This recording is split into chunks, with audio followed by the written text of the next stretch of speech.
vamos a definir el control prenatal como un conjunto de acciones que involucra una serie de visitas de parte de la embarazada a la institución de salud y a la respectiva consulta médica. Se busca principalmente lo siguiente: vigilar la evolución del embarazo, detectar tempranamente los riesgos y prevenir complicaciones que se puedan presentar.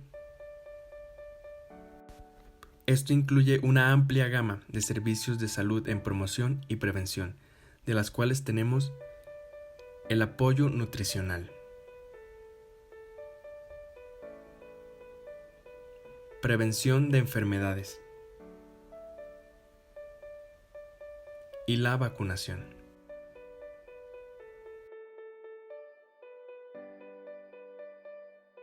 Las mujeres mueren por complicaciones que se producen durante el embarazo, el parto y el puerperio.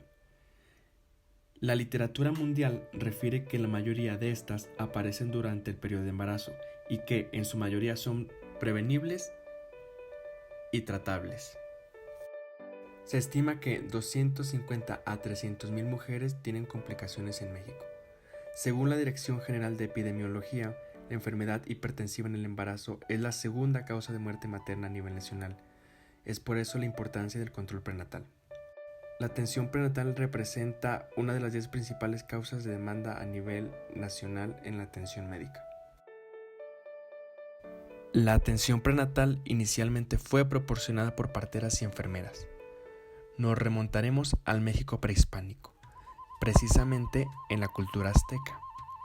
Ellos tenían una mujer llamada Tlamaquititzil, que era la partera. Era considerada una mujer sabia, sacerdotisa y miembro de la familia. Proporcionaba orientación en la higiene y cuidados durante la gestación. Posteriormente, el cuidado prenatal cambió a manos de los médicos, atendiendo en los hospitales. Esto repercutió en una baja en la mortalidad materna y fetal. Desde los inicios de la raza humana y a lo largo del mundo, el embarazo se concibe en un entorno lleno de mitos y tabúes, que va variando a lo largo de la historia. A continuación, los más escuchados.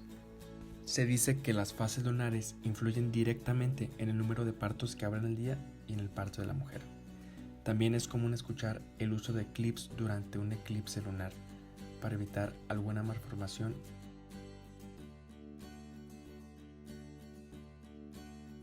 Otra creencia común es que por cada embarazo la mujer perderá alguna pieza dental. En México existe la creencia de que si la mujer embarazada se alimenta del huevo, el bebé olerá mal. En China hay una lista de alimentos restringidos. Uno de ellos es el cangrejo, ya que si lo consumen, su bebé podrá salir con mal carácter o con 11 dedos. Así también existen mitos de que si una mujer se queda embarazada un día par, tendrá una niña, mientras que si se queda embarazada un día impar, será niña.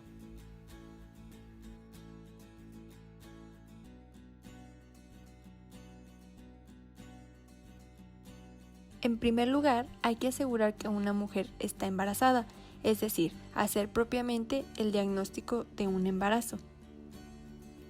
Según la Organización Mundial de la Salud, el embarazo comienza cuando termina la implantación, que son 5 o 6 días después de la fecundación, siguiendo cuando el blastocisto atraviesa el endometrio e invade el estroma hasta el nacimiento.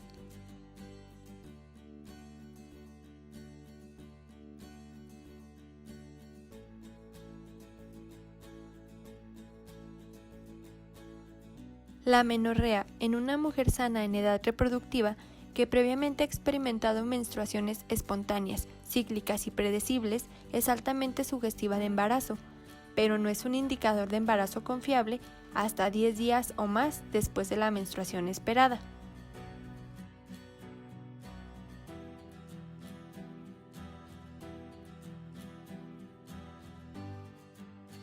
La detección de la hormona gonadotropina coriónica humana en la sangre y la orina materna es la base de los análisis endocrinos del embarazo. La hormona puede detectarse en la sangre o la orina de la madre entre 8 y 9 días después de la ovulación. Hay que recordar que la cantidad que se puede detectar en sangre es de 20.000 unidades. Por otro lado, en la orina se puede detectar a partir de 50.000 unidades aproximadamente. La estructura general de la hormona gonadotropina coriónica humana, que es producida por el sincitiotrofoblasto en cantidades que aumentan exponencialmente, es un heterodímero compuesto por dos subunidades diferentes, denominadas alfa y beta. La subunidad alfa es idéntica a las de la hormona luteinizante, hormona folículo estimulante y la hormona estimulante de tiroides, pero la subunidad beta es estructuralmente distinta. Los anticuerpos se desarrollan con alta especificidad para la subunidad beta. Esta especificidad permite su detección.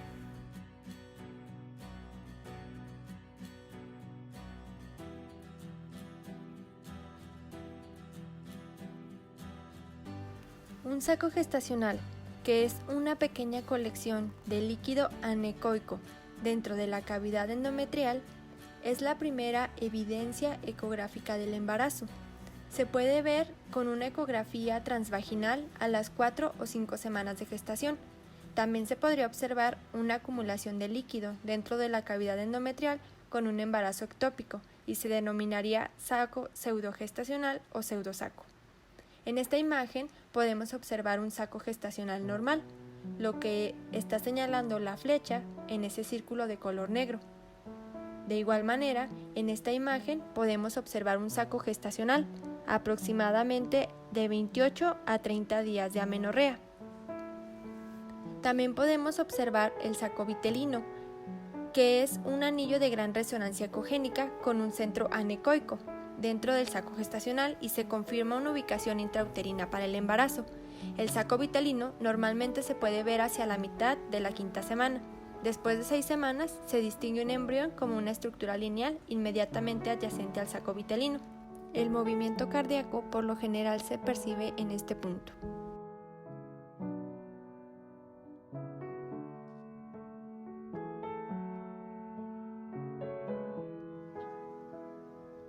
Definir el estado de salud de la madre y el feto. Para esto, el médico debe realizar el tamizaje y vigilancia de patologías como hipertensión arterial, diabetes gestacional, infecciones de vías urinarias e infecciones de transmisión sexual como el virus de inmunodeficiencia humana. Otro de los objetivos es estimar la edad gestacional. Y por último, iniciar un plan para continuar la atención obstétrica de acuerdo a las necesidades de la madre. Para lograr cada uno de estos objetivos, el médico deberá llevar a cabo un registro estandarizado de la evolución del embarazo. A continuación, vamos a describir cada una de las actividades a realizar por parte del médico y las indicaciones que se deben recomendar a la madre en cada una de las visitas del control prenatal, de acuerdo a la semana de gestación en que se encuentre.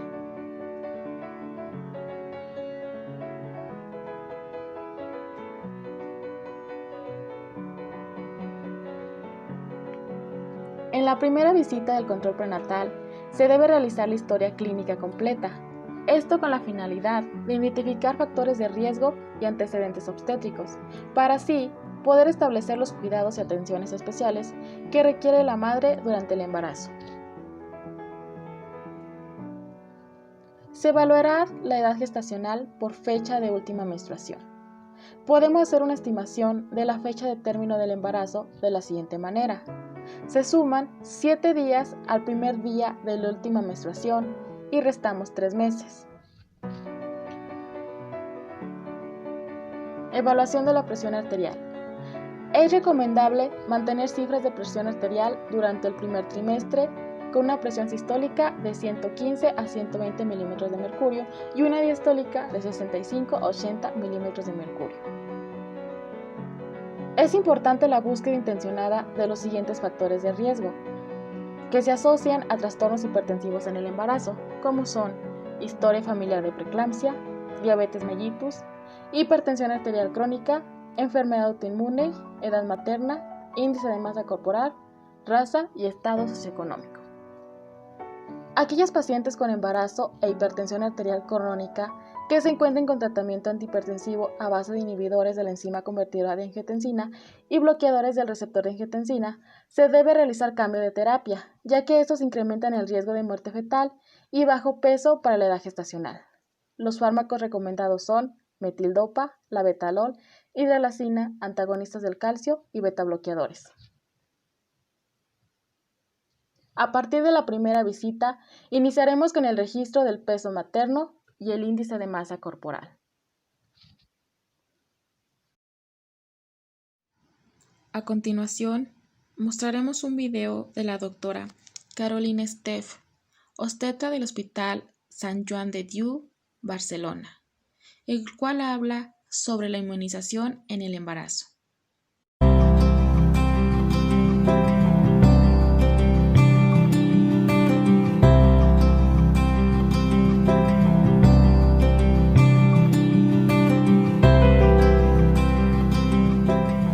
Durante la gestación hay dos vacunas que recomendamos administrar a las pacientes. Una sería la vacuna de la gripe. Es una vacuna que es inactivada, con lo cual es una vacuna segura tanto para el feto como para la madre y se administra durante los meses en que hay gripe estacional, que suele ser entre el mes de octubre y el mes de abril. La ventaja de vacunar de la gripe a la gestante es prevenir las complicaciones que se derivan de una gripe que en la gestación suele ser más frecuente, especialmente cuando sucede en el segundo o tercer trimestre.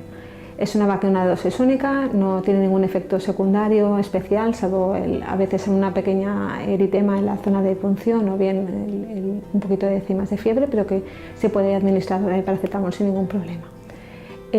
También la ventaja que tiene es que si la madre no sufre la gripe, durante los primeros meses de vida del bebé, pues también será más difícil que este bebé se infecte de la infección.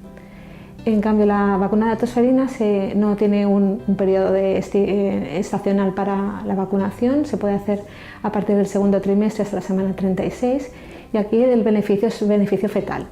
Al administrar la vacuna de la tosferina, los anticuerpos que va a crear la madre a esta vacuna se van a llegar vía placentaria al bebé y va a hacer que este bebé cuando nazca sea más difícil la temida tosferina en el periodo del lactante, que son los primeros 6 meses de vida, que el bebé no se ha protegido todavía por las vacunas administradas por el pediatra.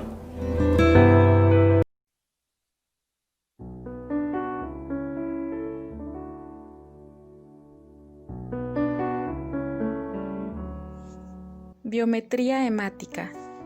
Debido a que la concentración de hemoglobina varía de acuerdo al tiempo de gestación, es recomendable evaluar los niveles de hemoglobina en cada trimestre del embarazo. La persona embarazada con niveles de hemoglobina por debajo de 11 gramos sobre decilitro son candidatas a recibir terapia con suplementos de hierro. Se recomienda que en la primera cita de control prenatal se realice a toda persona embarazada la determinación del grupo sanguíneo y el RH. En la persona embarazada con RH negativo no sensibilizada, debe ofrecerse profilaxis con inmunoglobulina anti-D. Esto a partir de la semana 28. Es importante evaluar el riesgo de diabetes gestacional en toda persona embarazada desde la primera consulta prenatal. Para esto tendremos en cuenta los factores de riesgo como son obesidad severa, diabetes conocida en familiares de primer grado, antecedentes de alteración del metabolismo de la glucosa en embarazos previos, diagnóstico previo de síndrome de ovario poliquístico, antecedentes de productos macrosómicos y presencia de glucosuria. Es recomendable realizar glucosa plasmática en ayuno en la primera visita prenatal o antes de las 13 semanas a toda persona embarazada, para una detección temprana de mujeres con diabetes tipo 2 no diagnosticada antes del embarazo. Tendremos en cuenta los siguientes criterios: glucosa plasmática en ayuno de 92 miligramos sobre decilitro, glucosa plasmática 1 hora poscarga de 180, glucosa plasmática 2 horas poscarga mayor o igual a 152. Con un valor alterado es suficiente para establecer el diagnóstico de diabetes gestacional.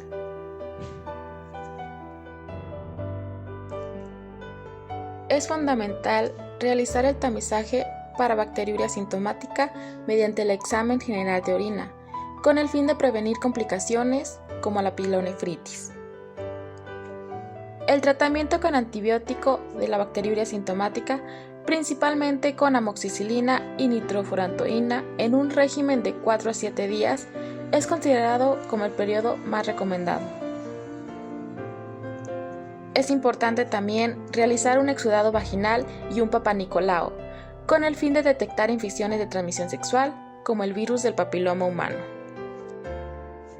Detección de VIH. Durante la primera visita médica de un embarazo, se debe ofrecer información e investigar la probabilidad de infección por el virus de inmunodeficiencia humana. Se sugiere de primera instancia realizar una prueba rápida. Se deberá investigar factores de riesgo como mujeres que han tenido contacto sexual con compañeros infectados por el VIH, antecedentes de infecciones de transmisión sexual, trabajadoras sexuales, antecedentes de uso de drogas intravenosas, historia de transfusión, relaciones sexuales sin protección con más de una pareja. Se sugiere investigar algunos factores maternos que influyen en la transmisión perinatal del VIH, como son cuenta baja del linfocito CD4 y enfermedad por VIH avanzada. En esta primera visita se deberá dar asesoramiento nutricional, asesoramiento para la lactancia materna. El ejercicio regular en la persona con embarazo de bajo riesgo es benéfico ya que aumenta el sentido del bienestar materno. Se recomienda 20 minutos de ejercicio ligero por 5 días a la semana.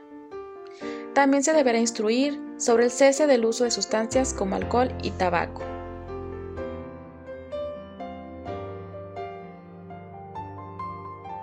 En la segunda visita se continuará con los procedimientos y estudios realizados en la primera visita de control, pero en esta agregaremos lo siguiente. Revisión de la frecuencia cardíaca fetal. Se considera como normal una frecuencia cardíaca de 120 a 160 latidos por minuto. La medición del fondo uterino constituye una primera herramienta para la detección de alteraciones en el crecimiento fetal. Es recomendable el registro de la altura uterina en el expediente clínico para identificar a las mujeres que requieran una evaluación sonográfica del crecimiento fetal. Aquí se presenta una tabla con las medidas esperadas de acuerdo a la edad de gestación.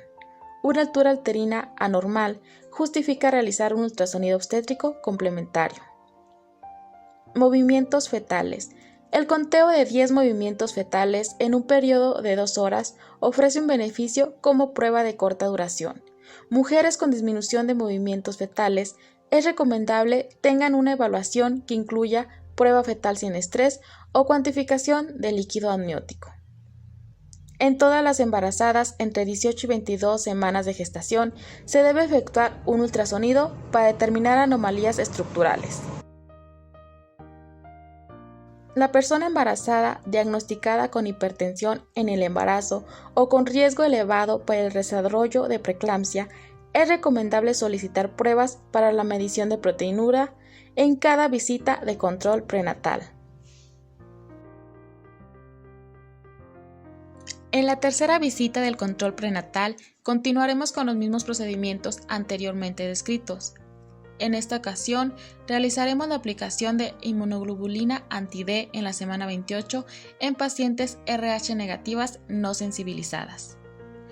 En estas semanas es fundamental detectar los factores de riesgo para un parto pretérmino. Los podemos dividir en riesgo bajo y riesgo alto. Las mujeres que presentan peso bajo, obesidad, tabaquismo o sangrados se consideran con riesgo bajo. En cambio, las mujeres que tengan antecedentes de parto pretérmino, abortos, gestación múltiple, se consideran con un riesgo alto. Como ya mencionamos antes, aquí solo agregaremos la identificación de los signos y síntomas de preeclampsia. Es recomendable identificar a madres en riesgo de depresión posparto. Se recomienda utilizar la escala de Edimburgo como tamizaje de la depresión en persona embarazada y en periodo posparto. Si el resultado es mayor a 12 puntos, se sugiere enviar a la persona embarazada y a su pareja al servicio de higiene mental o a psicología para confirmar el diagnóstico. En esta última visita se deberá confirmar que la madre se encuentre en las condiciones óptimas para el parto, teniendo en cuenta todos los datos obtenidos a lo largo de la evolución prenatal. En esta tabla se resumen cada uno de los procedimientos, las pruebas de laboratorio sugeridas y las recomendaciones que debe realizar el médico en cada visita del control. Es fundamental que se adapte de acuerdo a las necesidades de cada madre.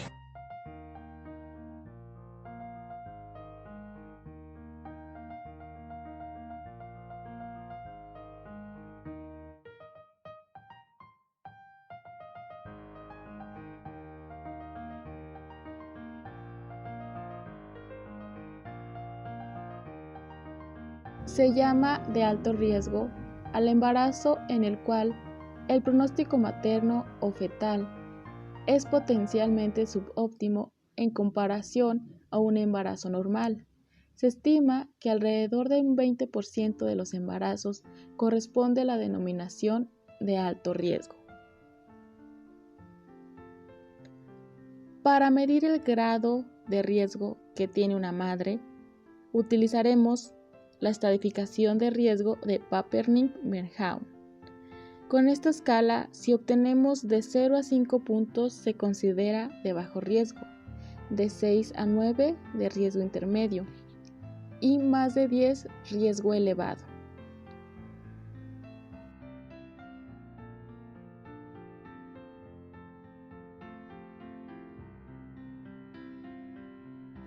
Los factores de riesgo obstétrico los podemos dividir en factores maternos y factores fetales. Entre los factores maternos tenemos trastorno hipertensivo del embarazo posttérmino, diabetes gestacional, ruptura prematura de membranas, accidente en vehículo, sangrado vaginal, edad avanzada y embarazo adolescente. Entre los factores fetales tenemos el decremento de los movimientos, la restricción del crecimiento intrauterino y sospecha de polindromios, además de embarazo múltiple y parto pretérmino.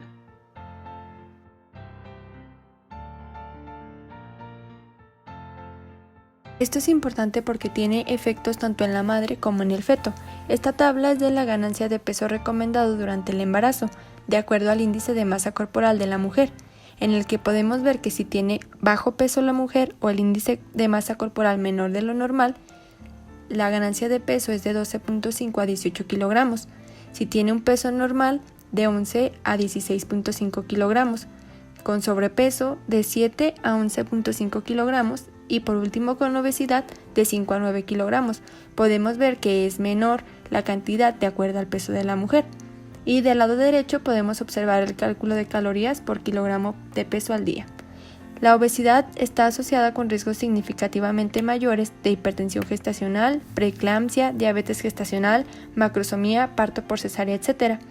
Y el aumento de peso bajo tiene una evidencia irrefutable con los nacimientos que fueron prematuros. Privaciones tempranas en el embarazo se asociaron con mayores tasas de obesidad en mujeres adultas, pero no en hombres. La inanición o falta de nutrientes temprana también estaba vinculada a tasas más altas de anomalías del sistema nervioso central, esquizofrenia y trastornos de personalidad con espectro de esquizofrenia. Para ello hay una hipótesis llamada hipótesis de Barker que plantea que la nutrición durante el periodo intrauterino y la exposición a infecciones luego del nacimiento determinan la susceptibilidad de enfermar en la edad adulta, es decir, la morbilidad en adultos se relaciona con la salud del feto. En este esquema podemos ver el estado nutricional materno que va a estar afectado por una desnutrición fetal, lo cual en segundo plano nos va a llevar a cambios estructurales en los diversos órganos y sistemas, que a un tercer plano nos llevarían a cambios bioquímicos y clínicos. Por ejemplo, en los cambios en el metabolismo hepático nos llevarían a un aumento de LDL, colesterol y de fibrinógeno. En cambio, cambios estructurales en corazón, vasos y riñón, así como cambios en el eje hipotálamo-hipófisis, en glándula suprarrenal y hormona del crecimiento nos pueden llevar a una hipertensión arterial e hipertrofia ventricular izquierda. Por otro lado, en cambios en páncreas y en músculo nos pueden llevar a una diabetes no insulinodependiente, que las tres juntas nos llevarían a una enfermedad cardiovascular.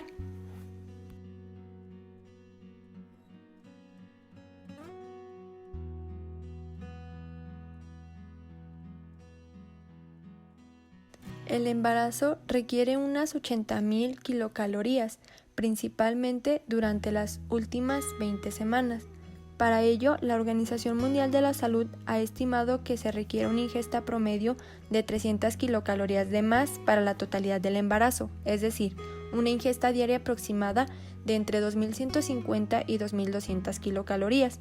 Para ello, en el segundo trimestre hay que aportar más 340 kilocalorías por día y 425 kilocalorías en el tercer trimestre.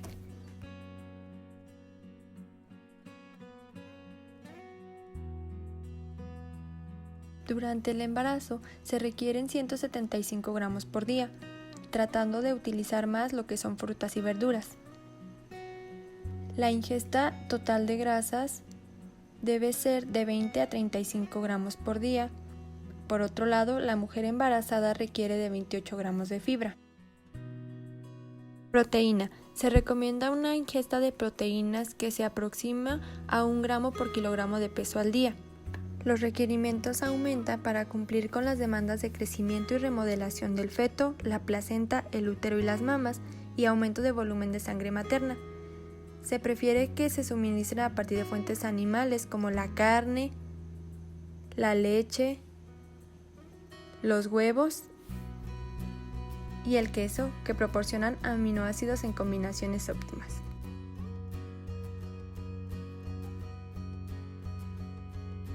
La suplementación con hierro de 30 a 60 miligramos es recomendada para evitar la anemia materna. El hierro lo contienen alimentos de hoja verde, pero como no son suficientes las reservas, hay que suplementarlo. Aproximadamente 300 miligramos de hierro son transferidos al feto y a la placenta, y otros 500 incorporados en la masa de hemoglobina materna en expansión. La embarazada puede beneficiarse de 60 a 100 miligramos de hierro elemental por día si tiene una gestación multifetal, si comienza el suministro al final del embarazo, si toma el hierro de forma irregular, si tiene el nivel de hemoglobina un poco deprimido o anemia por deficiencia de hierro. De igual manera, si es de talla grande, hay que considerar este aporte mayor. La cantidad recomendada de yodo es de 220 microgramos al día. El uso de sal yodada y productos del pan se recomiendan durante el embarazo para compensar el aumento de los requerimientos fetales y las pérdidas renales maternas de yodo, ya que una deficiencia grave puede predisponer a la descendencia al cretinismo endémico, que se caracteriza por múltiples defectos neurológicos graves.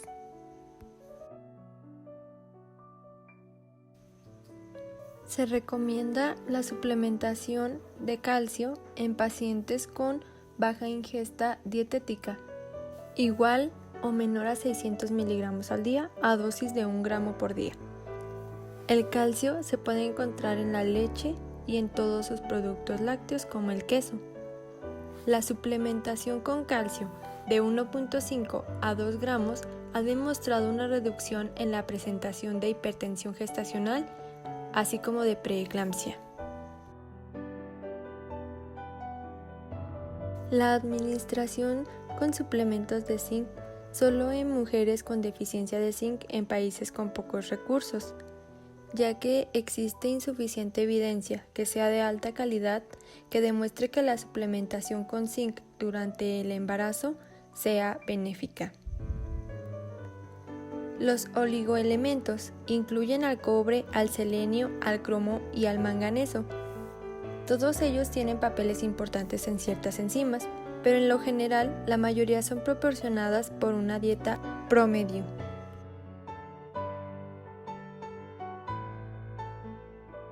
Por lo regular es suministrado por cualquier dieta general que proporcione calorías y proteínas adecuadas.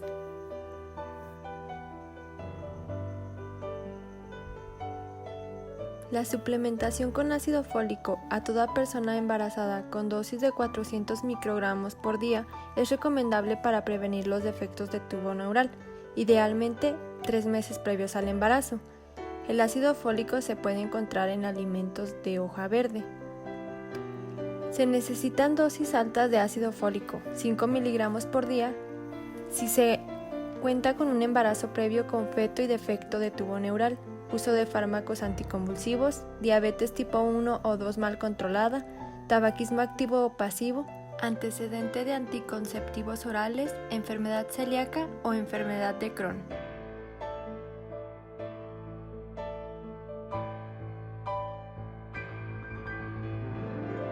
Se sugiere una ingesta de vitamina A como betacarotenos que se encuentran en las frutas y en las verduras, ya que su deficiencia se asocia con la ceguera nocturna y con mayor riesgo de anemia materna y de un nacimiento espontáneo prematuro. En dosis altas, mayor de 10.000 unidades por día, se ha asociado con malformaciones congénitas, craneofaciales, cardiológicas y del sistema nervioso central.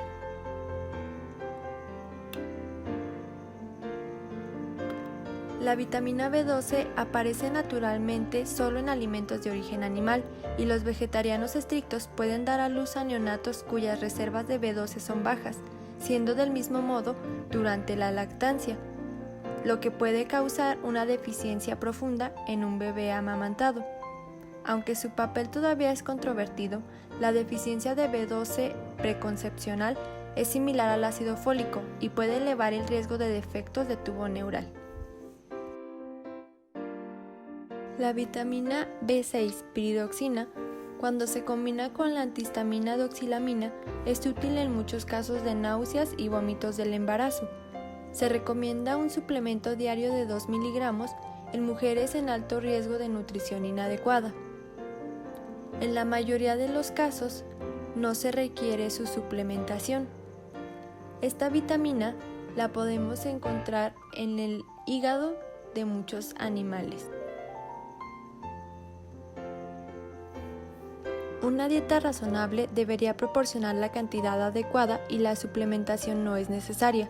No hay evidencia científica suficiente que demuestre que la suplementación cause beneficio en la prevención de muerte fetal y neonatal, en el parto pretérmino, en bajo peso al nacimiento y/o en la preeclampsia.